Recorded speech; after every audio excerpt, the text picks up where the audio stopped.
শবে বরাত আমাদের একেবারে কাছাকাছি এসে গেছে। এই শবে বরাতের রাতে কিভাবে ইবাদত বন্দেগী করবেন, রোজা কিভাবে রাখবেন, রাতে কি নফল নামাজ পড়বেন, কিভাবে নিয়ত করবেন, রোজা কয়টি রাখবেন, একদম নবী আলাইহিস সালাতু ওয়াসসালাম যে পদ্ধতিটা আমাদেরকে বলে দিয়েছেন, সেই পদ্ধতি, সেই নিয়ম আপনাদেরকে শেয়ার করার চেষ্টা করব। যদি জানার প্রয়োজন মনে করে থাকেন, নবী আলাইহিস সালাতু ওয়াসসালাম শবে বরাত আমাদেরকে কিভাবে কাটানোর জন্য বলেছেন, কোন নামাজ পড়ার জন্য বলেছেন, সঠিক নিয়ম যদি জানতে চান, এই যে কিছুদিন পরে ইনশাল্লাহ আমাদের কাছে শবে বরাত এসেই গেছে।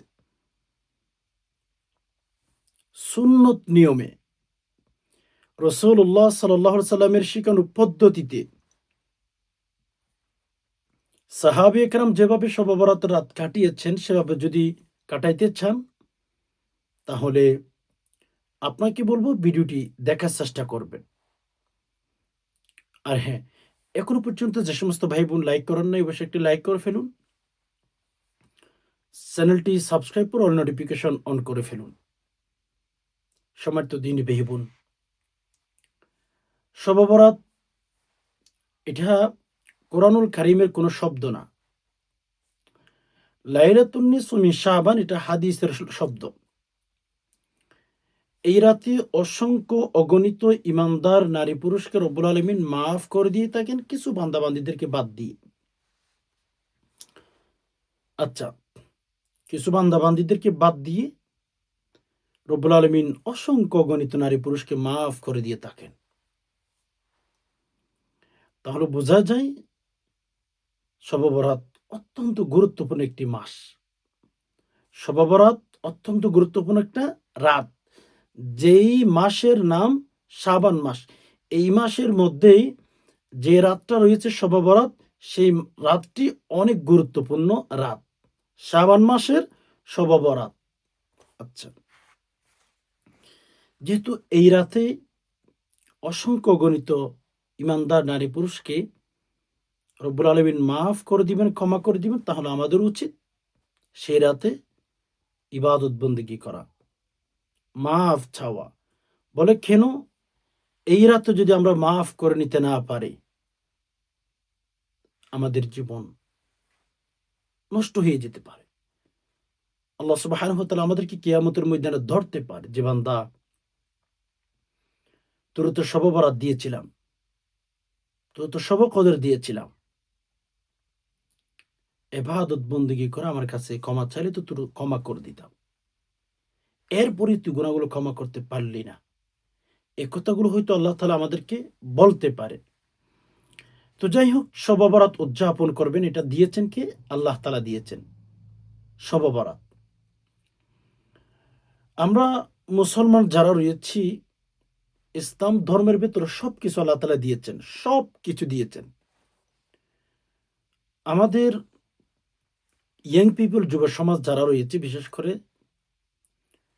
তারা বিভিন্ন নাইট উদযাপন করে, যে নাইটগুলো ইহুদি, খ্রিস্টান, কাফের, মুশরিক এদের থেকে আনা হয়েছে। আল্লাহ বলেন, বান্দা, মুসলমানদের জন্য নাইট উদযাপন করার জন্য কোনো হিন্দু, কোনো খ্রিস্টান, যে কোনো ধর্ম থেকে আনতে হবে না। আমি আল্লাহ তোমাদেরকে নাইট উদযাপন করার মতো অনেক রাত দিয়েছি। সুবহানাল্লাহ বলবেন না একবারও? আল্লাহ তাআলা আমাদেরকে নাইট উদযাপন করার জন্য অনেক রাত দিয়েছেন।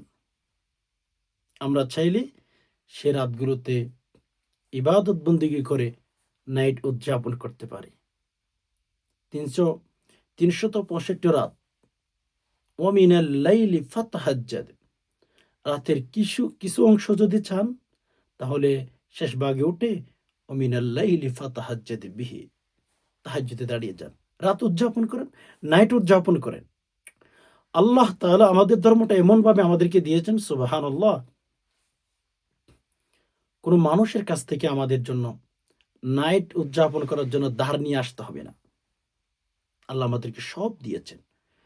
তো আমি সেদিকে যেতে চাচ্ছি না। শবে বরাত উদযাপন করবেন কিভাবে? আল্লাহর রাসূল সাল্লাল্লাহু আলাইহি সাল্লাম যেভাবে বলেছেন ওইভাবে। আল্লাহ রসুলকে আল্লাহ শিখিয়ে দিয়েছেন, আর রসুল্লাহ সাল্লাহ সাল্লাম আমাদেরকে শিখিয়ে দিয়েছেন। আপনি বাংলাদেশে থাকবেন, বাংলাদেশে আইডি কার্ড ব্যবহার করবেন, বা আপনি ইন্ডিয়াতে থাকেন, ইন্ডিয়ার আইডি কার্ড ব্যবহার করবেন, ইন্ডিয়ান নিয়ম কানুন মানবেন না, এটা হতে পারে না। সহজে আপনাদের কি বুঝাই, একজন ব্যক্তি বাংলাদেশি থাকে বা তার সবকিছু বাংলাদেশি, হ্যাঁ, বাংলাদেশের আইডি কার্ড ইউজ করে, তার অবশ্যই বাংলাদেশের সম্পূর্ণ নিয়ম কানুন মেনে চলতেই হবে। আর যে সমস্ত মানুষ বাংলাদেশের আইডি কার্ড ইউজ করবে,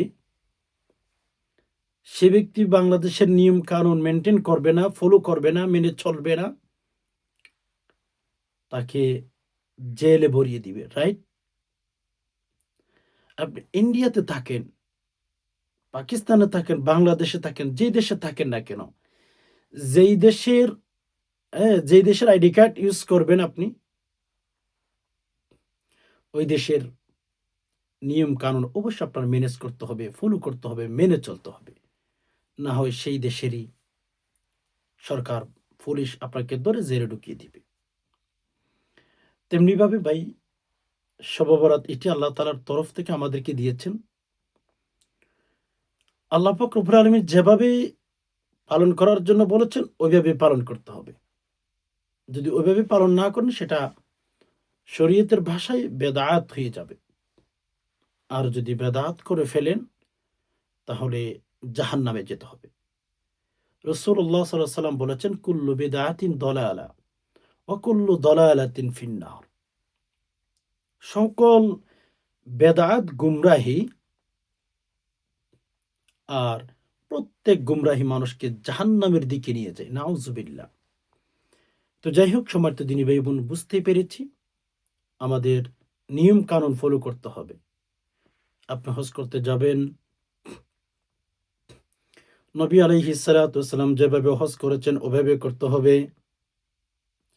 আপনি রোজা রাখবেন, যেভাবে নবী আলাইহিস সালাম বলেছেন ওভাবে রাখতে হবে। আপনি নফল নামাজ পড়বেন, যেভাবে নবীজি পড়েছেন ওভাবে পড়তে হবে। আপনি শবে বরাত উদযাপন করবেন, নবী আলাইহিস সালাতু ওয়াস সালাম যেভাবে বলেছেন ওইভাবে করতে হবে। না হয় আপনার ঠিকানা সোজা জাহান্নামে হয়ে যাবে। ওকে? আমাদের দেশে শবে বরাত আসলে নাউজুবিল্লাহ এমন কাজ করে ফেলি, মনে হয় সে ব্যক্তি জান্নাতেই যাবে। মানে এমন কাজ করে বসে থাকি, দেখতে অনেক সুন্দর, হ্যাঁ, কিন্তু মেরে দোস্ত, নবী আলাইহিস সালাতু ওয়াস সালাম কোনো সময় করেন নাই, বা করতে বলেন নাই, বা সাহাবী একরাম করেছেন, নবীজি চুপ ছিলেন, এরকমও হয় নাই। এরকম কাজ আপনি করেন, তাহলে আপনি জাহান্নামে যাবেন। অথচ ভালো কাজ করেছেন, কিন্তু ভালো কাজটা নবী আলাইহিস সালাতু ওয়াস সালামের শেখানো পদ্ধতিতে হয় নাই। বিধায় আপনার অবশ্যই জাহান্নামের ঠিকানা, বা জাহান্নামের গর্তে যাওয়ার ঠিকানা হয়ে যেতে পারে। এজন্য আমি বলবো, যা করবেন না কেন, আপনি মুসলমান, আপনি ইমানদার, আপনি আল্লাহর কার্ড ব্যবহার করতেছেন। শবে বরাত বলেন, শবে কদর বলেন, যেটাই বলেন না কেন, আল্লাহ রাসূল সাল্লাল্লাহু আলাইহি সাল্লামের শেখানো পদ্ধতি অবলম্বন করতে হবে। না হয় জাহান্নামে যাবেন। তো যাই হোক, সেই রাত, শবে বরাতের রাত অসংখ্য গণিত ইমানদার নারী পুরুষকে মাফ করেন। আমরা অবশ্যই রাত জাগবো সেই রাতে। হুম? আমরা সবাই জানি প্রসিদ্ধ হাদিসের কথা, আল্লাহ রসুল সাল্লাল্লাহু আলাইহি সাল্লাম স্পষ্ট বলে দিয়েছেন, ওই রাতে আল্লাহ তাআলা প্রথম আসমানে এসে যায়। মাগরিবের পর থেকে একেবারে হাত্তা মাতলাইল ফজর, ফজরের আযান দেওয়া পর্যন্ত রব্বুল আলামিন আসমানে, প্রথম আসমানে, দুনিয়ার আসমানে এসে যায়। বান্দাদেরকে বলতে থাকেন, বান্দা কি আছো তোমরা? অভাবে যারা পড়ে গেছো, ঋণগ্রস্ত হয়ে গেছো, তোমরা যারা বেশি খুবই টেনশনে আছো, আমার কাছে চাও। আজকে শবে বরাত, আমি তোমাদের ভাগ্য পরিবর্তন করে দেব। তো সেই হিসাবে আমরা আল্লাহ তাআলা প্রথম আসমানে এসে যাবেন। আমরা অবহেলায় থাকব, হেলাই দুলাই সময় কাটাবো, এটার জন্য কোনোভাবেই না হই। ওকে? তো নবী আলাইহিস সালাতু ওয়াসসালাম এভাবে বলেছেন হাদিসের কথা, সেই রাতে মানে শবে বরাতের রাতে আরব দেশের মধ্যে একটা গোত্র ছিল, এক বংশ ছিল। তারা বেশি বকরি লালন পালন করত, ছাগল লালন পালন করত। নবী আলাইহিস সালাতু ওয়াসসালাম সেই বংশের নাম ধরে বলেছেন যে শবে বরাতের রাতে অমুক গোত্রের বকরির শরীরে যে পরিমাণ লোম আছে, সেই পরিমাণ মানুষদেরকে আল্লাহ রাসূল বলেছেন আল্লাহ পাক ক্ষমা করে দিয়ে থাকেন। সুবহানাল্লাহ। তো যাই হোক, সম্মানিত দিনী ভাই বোন, যেহেতু এত পরিমাণ বান্দাবান্দিকে আল্লাহ তাআলা মাফ করেন, ক্ষমা করেন, তাহলে আপনি এখন পিছিয়ে থাকবেন, চেষ্টা করবেন ইবাদত বন্দেগী করার জন্য। এবার আসুন, শবে বরাতের রাত যখন আপনি পেয়ে যাবেন, রাতে ইবাদত বন্দেগী করবেন। রাতে ইবাদত বন্দেগী করবেন। যেমন মন চায় তেমনিভাবে করবেন। নির্দিষ্ট করে কোনো ইবাদত করবেন না। অনেকবার আপনাদেরকে বলেছি, আজকেও বলছি। অনেক ইউটিউবার দেখবেন ১২ রাকাতের কথা বলে, ১০ রাকাতের কথা বলে, শবে বরাতের নামাজ পড়ার নিয়ম। আরে ভাই, শবে বরাতের নামাজ বলতে পৃথিবীতে কোনো নামাজই নাই। আপনারা যেগুলো ইউটিউবার ভিডিও দেখেন, এগুলো সব ভুয়া। শবে বরাতের কসম খোদা, শবে বরাতের নামে কোনো নামাজই নাই পৃথিবীতে। কিতাব, কোরআন এবং হাদিসে শবে বরাতের নামাজ বলতে একটা শব্দ বলেন না আপনারা, এই শব্দের নামাজ পৃথিবীতে ওজুদের মধ্যে আসে নাই। এগুলো সব ভণ্ডামি, এগুলো সব ভুয়া, এগুলো শিখবেন না। এগুলো কিছু ডলার খামার জন্য, কিছু ডলার পাবে, এগুলোর জন্য তারা মরিয়া হয়ে যায়।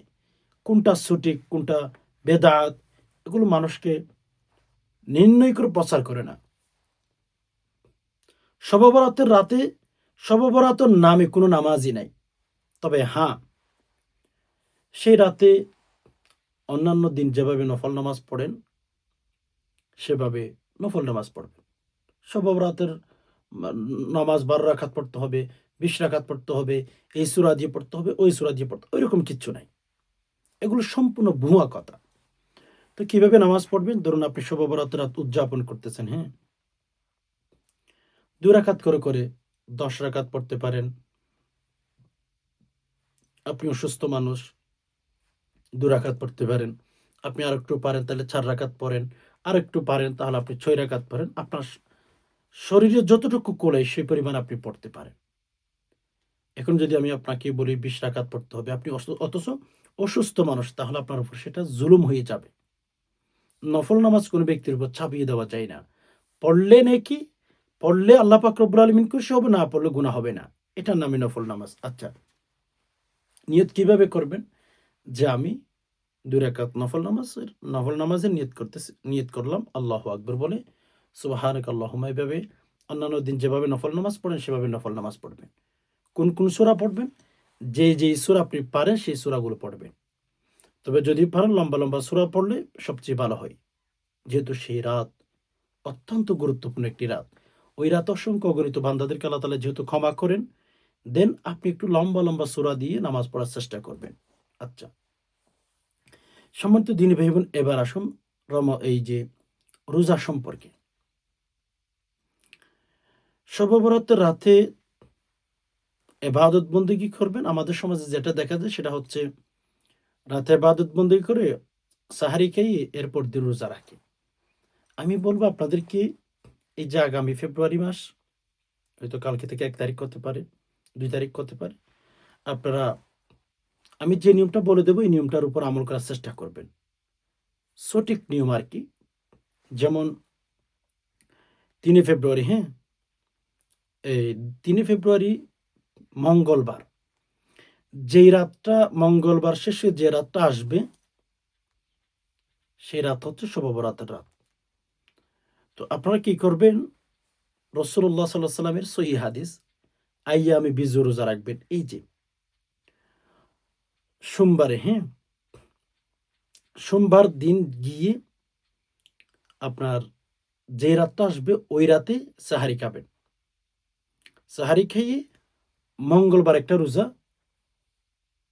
হ্যাঁ, আপনি রাখবেন। মঙ্গলবার ১৪ তারিখ। এর আগের দিন আরেকটা রোজা রাখবেন। রবিবারে সাহারি খেয়ে সোমবার একটা রোজা রাখবেন।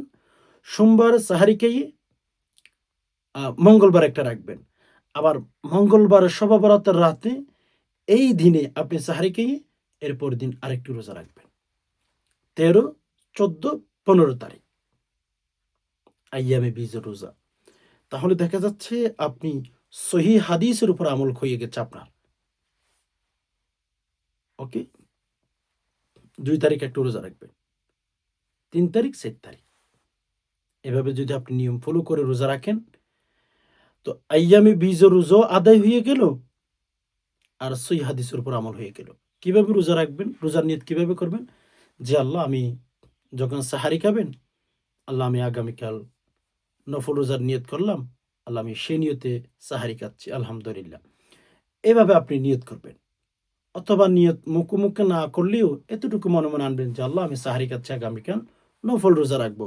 আইয়ামে বীজ রোজা রাখবো। বাস খালাস। এভাবে নিয়ত করে, করে আপনি সাহারি খাওয়ার সময় নিয়ত করে ফেলবেন। বাস খালাস। এভাবে নিয়ত করে ইনশাআল্লাহ যদি আপনারা শবে বরাতের রাতের ইবাদত বন্দেগী করতে পারেন, আল্লাহ পাক রব্বুল আলামিন আপনাকে ক্ষমার তালিকায় নিয়ে যেতে পারেন।